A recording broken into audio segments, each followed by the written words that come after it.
Hey everybody, and welcome back to our scenario playthrough series. We're on part number 4 of Future World. This is the last part, so we're going to finish up the park in this build. We've got a couple more rides to do, and then we have a lot of cleanup and just general best practices to apply to the rest of the park now that we've established what our overall look and feel is, what our landscaping looks like, what our trees look like, what our, well, really everything looks like. So now we have that good look, and we can continue on moving forward. We're going to start today with a go-kart track. If you've been paying attention to Open RCT, you know that there are new pieces for the go-kart track. Not really new anymore necessarily, but it's been around for a couple of months now. But you can have lots of larger corners and everything, which look absolutely fantastic. So I don't really build go-kart tracks terribly often, mostly because in theme parks you don't really see go-kart tracks. It's just not something that shows up. You'll see it maybe at amusement parks and upcharge experiences, family entertainment centers, things like that. So I don't really tend to go for these just because I don't really feel like they fit, but that's sort of a similar issue that I have for a number of the rides that we have been placing in our scenarios. But in this instance, it's another ride, and I thought it would look kind of nice in here, stacked up and terraced on top of this little plateau area here. Initially, I was trying to squeeze it all into the front side of the Ultra Twisters, but in the end, it didn't quite work out, so I kind of wanted to go towards the back side here. The other thing, too, was that I didn't want to destroy too many of the supports on the Ultra Twister, because we're already piercing it through there with the inverted monorail, and we've got some of the other things kind of further down. So I wanted to make sure that the thing doesn't look too under-supported for the ride, or rides, I guess, both of them.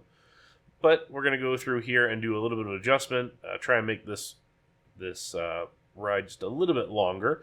Now, one of the things we've been kind of struggling with this entire build has been the overall elevation of that monorail. So right here we're conflicting a little bit, but if we bring it down underneath the Ultra Twister there, then we can do a little bit more here to make that work.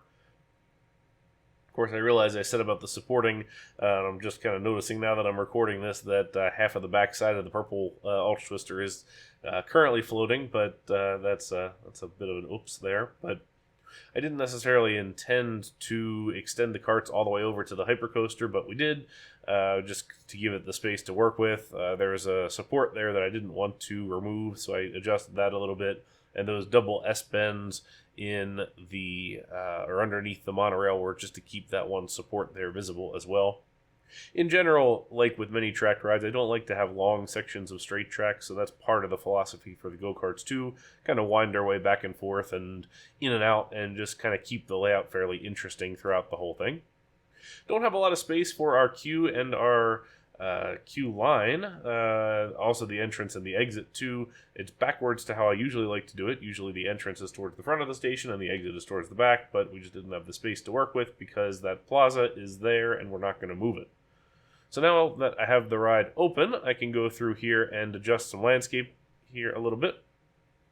Now, it's not a terribly long queue, but in general, you don't want long queues on your go-kart tracks because they are so low capacity that all the guests will just get mad. So the shorter your queue, the better probably. You're going to have a line all the time because it's super popular, but it's not super popular so much to build the line as it is that the ride just can't take the capacity for it.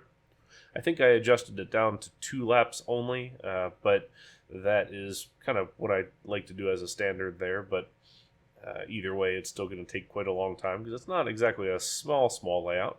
There's a fair bit of tunnel there at the end, which is kind of goes against a little of my principles, I suppose, that we typically build towards. But I thought this could be sort of an artificial mountain here that kind of blends in with the rest, and maybe we've got some interesting lighting or something else going on inside that tunnel to make it kind of worth its while.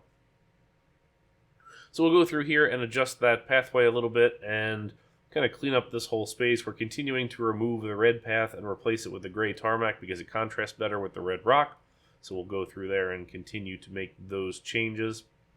Now we can go through and landscape this. We're going to follow our hierarchy of building where we do the landscaping first, like these rocks, because that's the biggest thing that has to happen, and you can't change it very easily, and it's easier to see when there's not a bunch of plants in the way. Now once we finish that section, we can go through, and the next step is full tile trees. Full tile trees because those are the next hardest thing to place. Then after that, we come in with our little bushes and everything, and we kind of chop those in all over the place, and also some of the cacti as well. Those sort of fill in the rest of the spaces. So that's your typical hierarchy of how you want to build landscaping. So just keep that in mind as you go through. Replacing some of this red with a brown path there up the mountain, or not mountain, the building, I suppose. These pathways on top of the building is still maybe not the best idea I've had, I suppose, but at this point we were kind of married to it because it was just already there, so we're going to live with it kind of the rest of the time and connect it up as much as we can. So I can do a little bit of fencing there. Fencing sort of the last thing that you want to put in after your landscaping and everything too, typically. Can also squeeze in a couple of things like those restrooms there, and then kind of line some of these sections of pathway that we really haven't done. We've been sort of working our way around with the cleanup of everything, so you can kind of see there the quick zoom out of what we're still missing. And we've got a couple of big gaps still to fill in. This is one of those big gaps right here with this giant crater. So we got to do a little bit of adjustment here to make this thing usable. And first of all, I want to bring it up. Now, we have no issues with money. We have over $70,000 now. We are also in year 8, so it's been a little while since our win back in year 3. But now we're going to build our last major ride, which is going to be a Flume. So this was sort of in my head the entire time we were doing the scenario, that I wanted to have a Flume and that it probably would make sense to have a splashdown in one of the craters. So that's what we're going to do right here. This is the largest of the craters on the map, so it seems like it makes the most sense. I'm also going to take out some of these sections of like this, ramp up to our buildings there. So we're going to go ahead and limit that. And we'll go through here and build ourselves our exit. So, or end of the ride, I suppose, more so. So we've got the drop splashdown area. You always want to make sure there's enough of a splashdown area for the boats to slow down before they hit the corner. Then we'll do our station. I don't like to have a big amount of lift after the station. I like to have it pretty much go through the climax of the ride, which is the drop, and then head right back into the station, which is what we're doing here. You can see, too, I'm making some adjustments here, so that ramp turned into some roll rock work and some other things. And then we'll go through and add in a little bit of queue.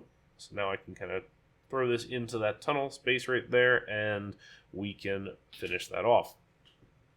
Usually I don't build the queue to the end, but sometimes if it just kind of fits there right away and we already know what we want to do, it's relatively easy. So this is going to be a bit of a larger Flume in general. We're going to kind of wind our way around. So we're going to build in 2 directions at the same time. So one of those here is a backwards section from our drop. So we'll go through and have a little bit of meandering pathway and things like that. And then we'll go through here in the other direction, in the direction of travel, and start to kind of work our way up, including this little lift hill right here. We do run into our little junior coaster there. I briefly toyed with removing that coaster entirely just because it really kind of fit in there. Maybe not in the best way, but it still works. It's a simple layout, but it still seems fine. But in the end, we can make it work with a curve right here. Just barely misses those clearances, so it works out nicely. So we're not too far away from being able to connect the two, but I wanted to do a little bit longer of a ride layout than we might otherwise do. So what we're going to do here is actually make a second drop over top of the crater and then kind of wind our way back through. So this is going to be a fairly substantial ride. Not that they need to be this long, but I kind of like a longer Flume, as it were. So here we come through, and I am making sure that the overall elevation is not as high as the final elevation, because you want your big drop to be your final drop, typically. And we're going to make a decent size, but not large, kind of second waterfall here. I guess this will be the first one in terms of the layout. But this way we can have ourselves kind of one splash to get you going, and then we'll have the big splash there at the end. So in order to get this around and connect back up, I had to remove a section of our pathway. I'm also having to remove a section of the inverted monorail here. Part of that is just to get rid of the overall elevation change. There was still one little up and down that we had for that ride, so I wanted to bring it down just a little bit and kind of sink it in. So we'll go ahead and do that here in a little bit as well. I did also use the reverser turntable on this one, so that first little drop is going to be reversed. Then we have another reverser later on through. So just kind of a simple element, but sometimes it's kind of nice to add in. I colored the boats in this one red. I don't always like to just use brown boats, which is sort of your typical thing.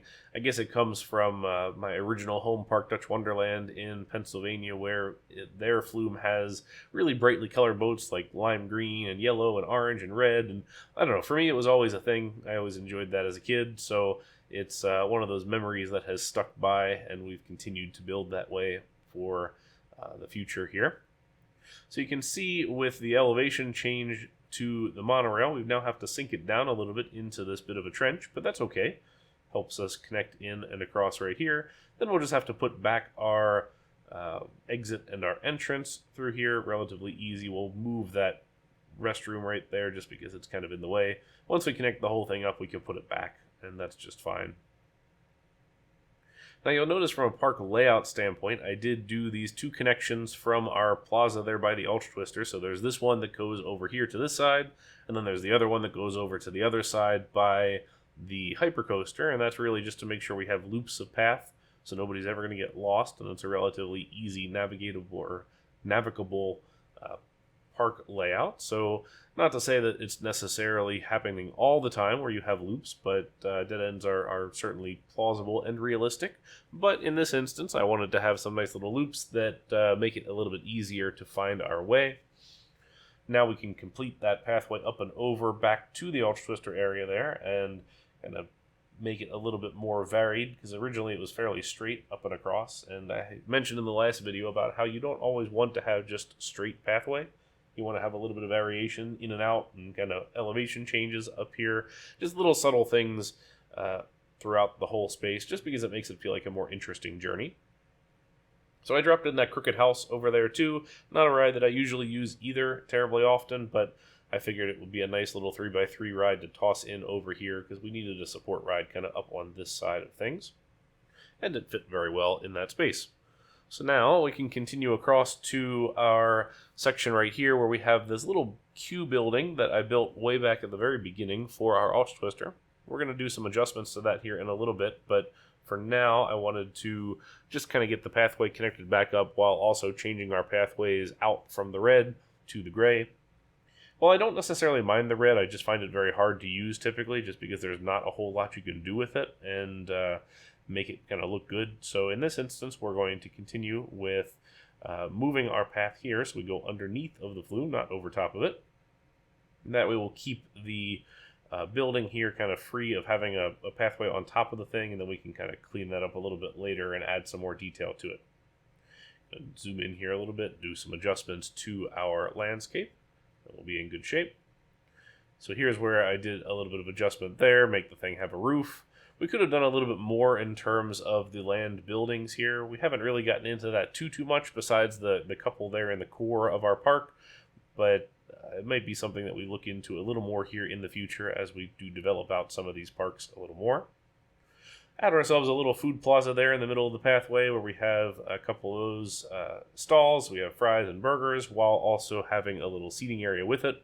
I think it's important to make sure that you do have seating right where you buy the food and beverage, just because you don't want the guest to have to walk with it for too far. So if you go to any theme park in the world and you look at where they sell food and beverage, there's always seating. So make sure you add that in and think through it. We need to add some theming to this Flume, so we're going to do a lot more rocky kind of outcroppings as we've been doing throughout the rest. Then I'm using these kind of light bulb looking things to help kind of clean this up a little bit. We're going to add some more of those like Martian buildings, I guess they're called, and try and put some of those in here. So we've definitely overused them probably to much higher of a percentage than we maybe ought to have, and they can look a little bit repetitive, but I feel like if we mix up the types that we're using and we use kind of different landscapes around it, it can look okay. So that's what we're going to kind of lean into for this. So now I can get through and put in a little bit of landscaping here. Once again, we don't want to go too heavy on the landscaping because, again, this is a Martian themed type park, and we're kind of saying this is maybe the southwest desert in the US perhaps. So we don't want to go too heavy, but we still want to make sure that it's there.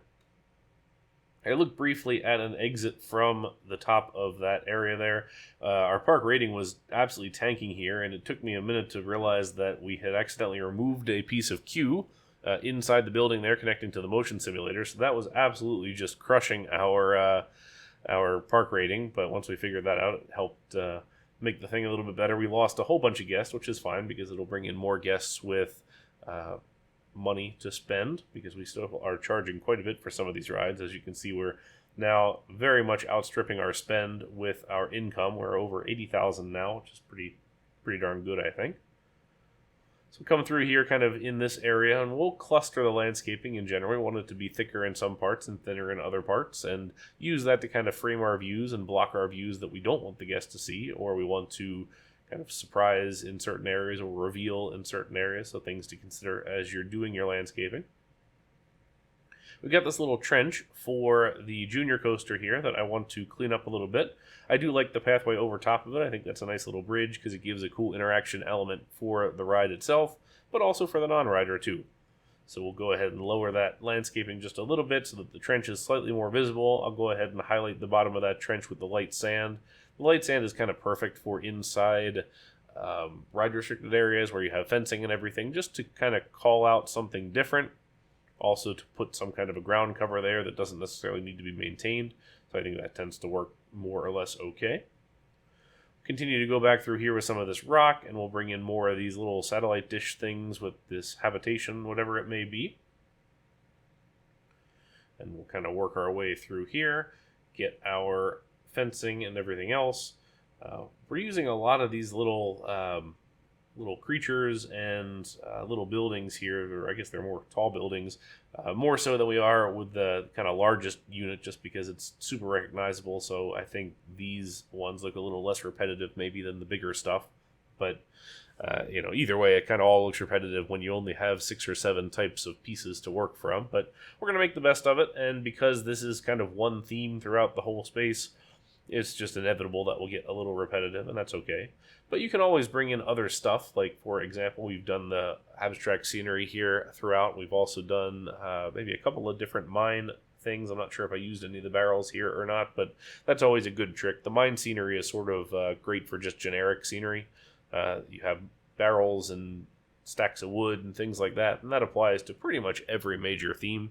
So it's a very easy one to use in other areas, and just kind of fills out your park with something a little bit different when you only have the vanilla game objects to work from.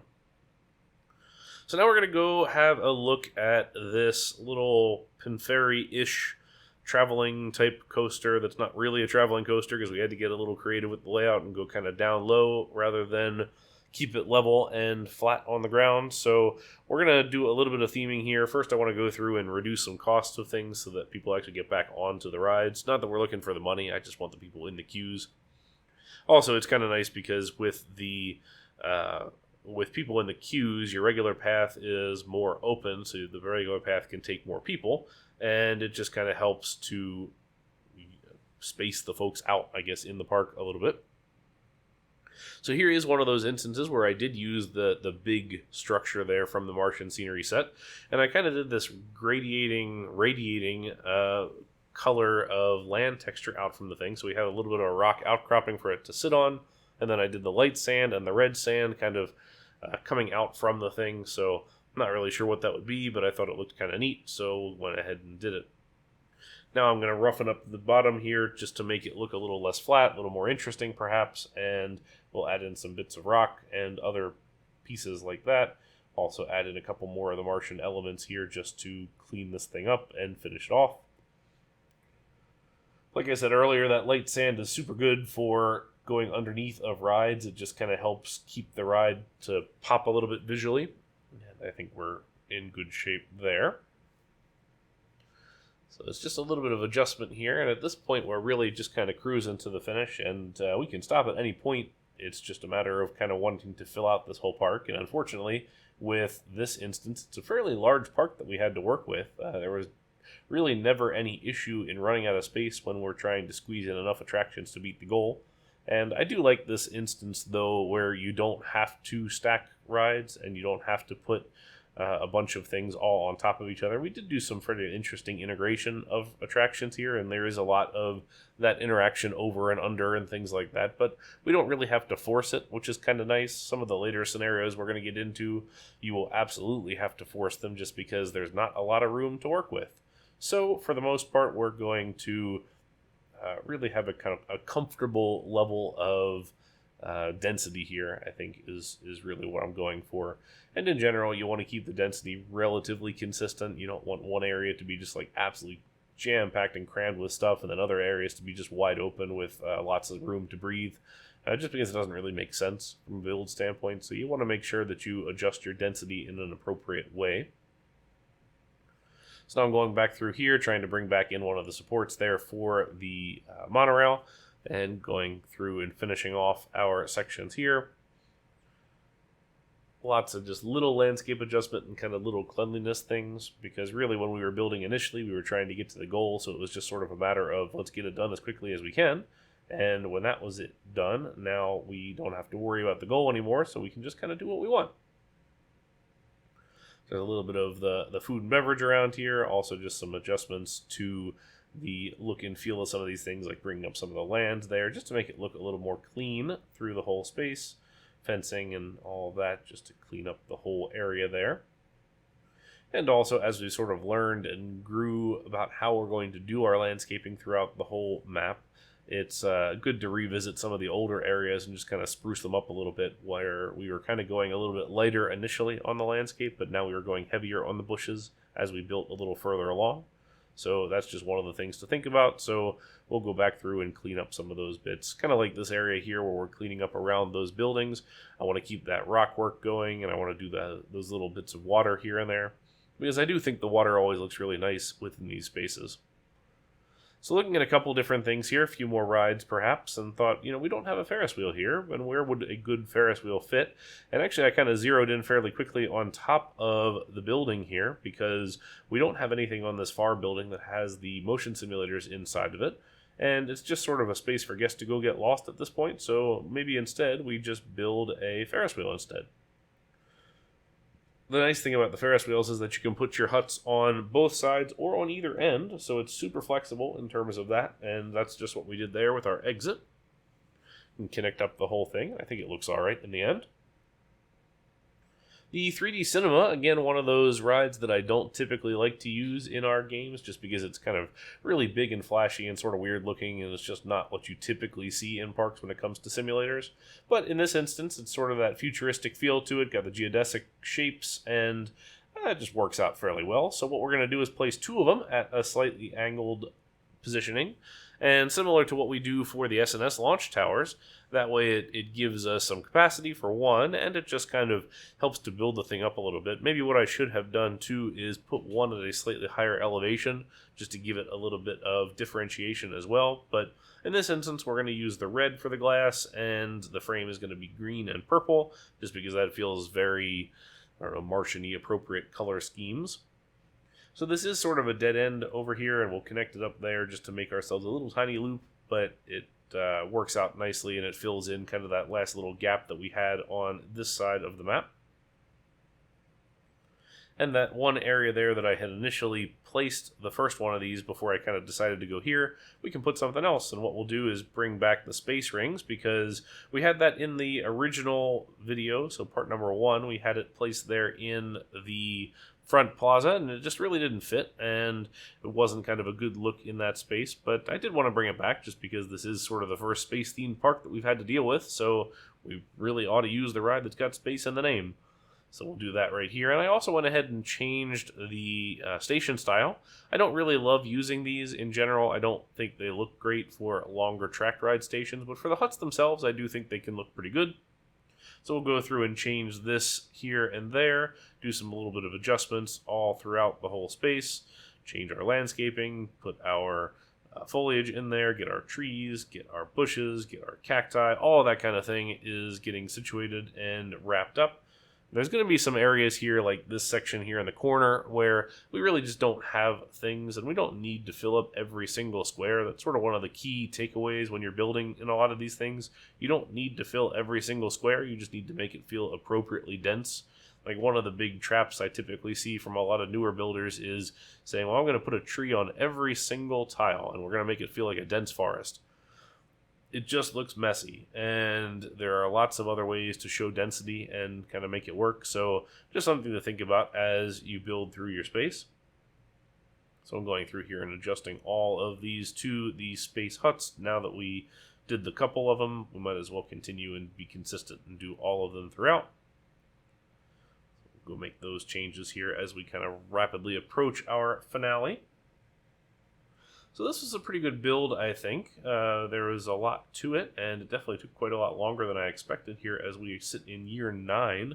But as we also nearly approach $100,000 in income, not too bad overall, I would say. But it worked out fairly nicely, and this is one of those larger parks to work with. So we definitely had a lot of space to build, and we didn't want to leave anything just kind of fully empty. So I did want to do what I could to fill in all of the gaps there.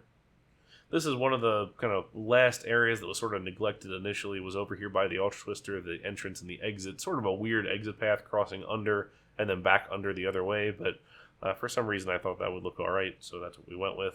But a little bit of adjustment here too on our drops, just to make that drop kind of nestled inside some of that rock work there. And then lastly, I kind of want to get into just a little bit more here at our front entrance. This whole section felt like it needed a little bit more rock to hide that building, and then it seemed like a nice place to put just a little bit of a pond to kind of continue that water feel all around this area. So that's what we're going to do. And there we go. So now I am going to clean up some of the stuff, and we are going to jump over to our real-time portion as we finish up a little bit of landscaping here. So let's go take a look at the park in real time, take a tour, and we will do some before and after. So hop on over.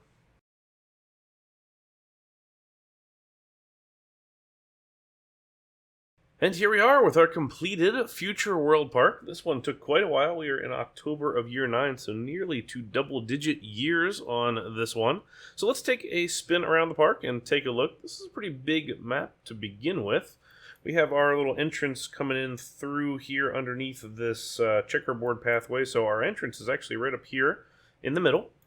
So we got our plaza here with all the little Martian scenery bits and all those sorts of things. Our first rides that we put in were these double swinging inverter ships, and then trying to add to these various buildings, we put in a couple more, these two here and then this one here with these other ones. Of course, our original coaster that was in the park was this guy, which has been renamed to Hephaestus, God of the Forge.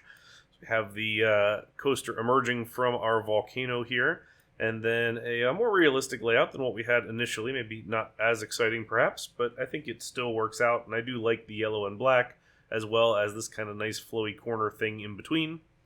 High, high, medium for our stats. There we go. Dive down and around through the tunnel and into the brakes. Okay, so we did use the upper levels of some of these buildings. I'm not sure it was the right move, but regardless, here we are. One entrance through here, and then one kind of wrapping around this observation tower here. But the other end here has this Ferris wheel, which kind of worked out okay, I think. It's just probably a little bit of a dead end, so probably confusing for the peeps there. A little plaza here on the other side of our entrance with the motion simulators here. If we make that invisible, you can see those two motion sims, and then those have their entrance right here, kind of at the center point of this little plaza. There's a tower here as well, so launched free fall. And then if we go over this way, we get to the first coaster that we built entirely. This is Artemis, Goddess of the Hunt. So this one is the Togo stand-up coaster, which has one inversion on the whole thing, and a nice kind of flowy, curvy layout besides that. So this is a high, very high high, so the stats are pretty high up there. I didn't time it quite right here, so we do have our block break issue there, but we can easily adjust that to make it work. Let's take a ride. So we'll start here with a nice size drop into a climb, and then a bigger drop here into our one and only inversion. Got that loop. A little dip and climb right here for the turnarounds, nicely framing that little plaza. Another dive around our drop tower there, or launch tower, I guess, more accurately. Another dip and climb for the turnaround. A little bit of a left-right combo there. Another left around this big Martian object. Up and through the final helix. So not too bad. Decent little ride there. A couple supporting rides here with the Scrambler, as well as this car ride, which I actually really like how this one turned out. This is sort of the ride that got us turned in the right direction for this map, I think. So credit to that one. Got our top spin here on the back side with the various little shapes and everything in the different colors. Then, of course, there is our nice little Pinferry-ish traveling coaster here. Nobody seems to be riding it, so maybe it's too expensive. But anyway, let's take a ride. So this is Athena, Goddess of Wisdom. These were all Twitch redemptions, by the way, for those names. So if you want to participate in that in the future, feel free to join us, twitch.tv/AmusementAcademy. Fridays are my stream days. So let's take a ride on this. Nice little compact layout here. Medium, high, medium, which seems about right, perhaps. There's a couple of tighter corners here.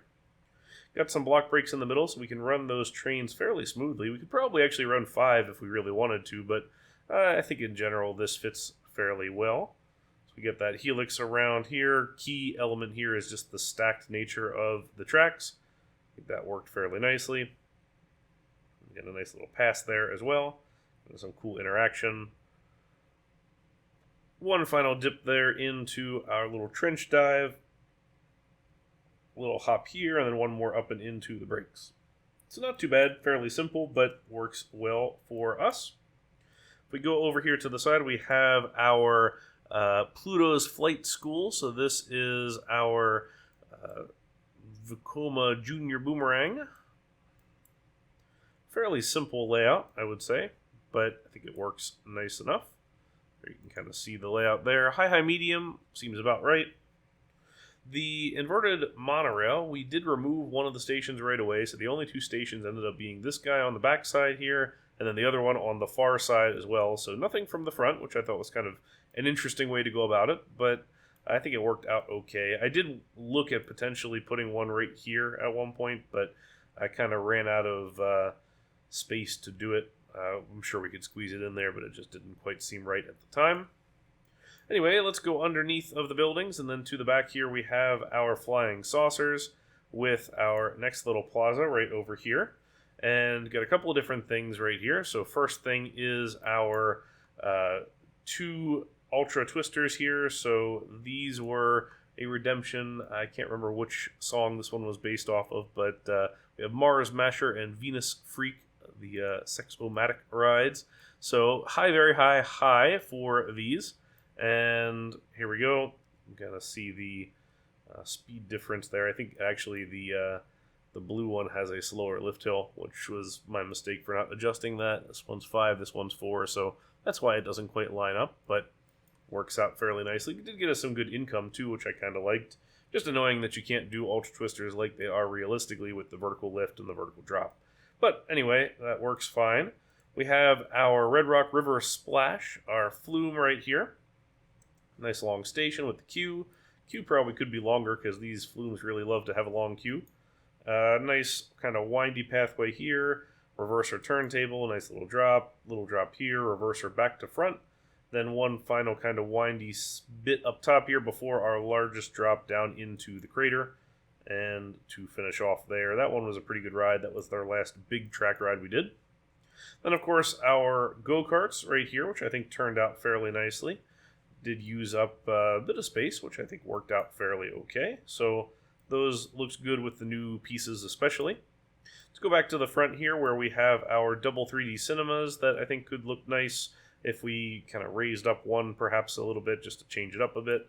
Our space rings, which I feel like we had to add in just because it seems sort of iconic. So, or at least for a space-themed park anyway, it's iconic. Then, of course, our huge water ride over here. So this is Poseidon, God of the Sea. And we have a pretty sizable layout here. Let's go invisible here so you can kind of see where it starts. From the station here and our queue that kind of flows through everything, we've got this nice long turnaround, a climb. Then it pops out of the tunnel and goes into here. another little tunnel and a drop, and then one more tunnel here. Really think of those as sort of indoor show scenes of some variety. So climbing up to our big drop here, which you can view from this area here or here on the end. Then we have our little tunnel here as well. Nice long splash out, and then a meandering return. Kind of stacked little plazas here to build up to that entrance and queue. There's our other station for the inverted monorail. There goes one splashing out there. Actually, this probably has decent ratings, high, medium, low. So that one does really well for us in terms of intensity. Also a over 4-minute ride, which is cool. Drop tower over on this side. This one was relocated and moved, but then we kept the theme more or less the same with these big glass squares. Kept them all red this time, which I think worked fairly nicely. Of course, it does start to rain, so let's stop that rain. There we go. And finally, we have our big coaster here. So this one is Rules Breaker, which actually think there was another one that was redeemed for that, but this name redemption got done sooner. This was a bit of an inside joke there for our build, because we did break some of our typical rules for this map. But anyway, we'll pick up the next one here. Very high and medium. This one is fairly easy to get good stats on. So let's take a ride on this one to wrap up here. I do like this plaza and queue, where the queue kind of has this great overlook for the tunnel here. The track wraps around our plaza, so it gives you a nice little bit of below and above and crossovers, and kind of works really well in general, I think. Anyway, let's pick this one up here, hitting top speed there as we go over our first airtime hill there. Does not block the stuff behind it because we paid attention to that, so that's good. Nice big turnaround right here as well, using those new pieces to kind of swirl that through there. Airtime hill 2, airtime hill 3. Pull out a little bit sooner just because of the clearances there. A little bit of a swoopy bit down through this big drop. Next airtime hill right over here, and then our final speed corner right and into the brakes. Left a little bit of speed on the table, but that's not an issue, I don't think. That works just fine. So there we have it. That's our whole map and our whole park filled in. I think it turned out pretty good. Took a little bit to hit our stride in terms of the look and feel of the space and kind of what we wanted to do with it, but I think I'm pretty pleased with how it went. Hopefully you guys are too. I'd love to hear some comments about what your favorite coaster was or what element you liked the best out of this. Next up after this one is Gentle Glen, so a mercifully small park compared to this one, and a nice classic. I do enjoy that one, so we'll get to that up next. If you would like to join us on our Discord channel, that link is below as well. I already mentioned Twitch, twitch.tv/Amusement Academy, if you want to catch the streams live. But as always, thank you guys very much for watching. Really appreciate you being here. Let's check out some before and afters, and we will catch you in the next one. Until next time, thank you very much. Bye now.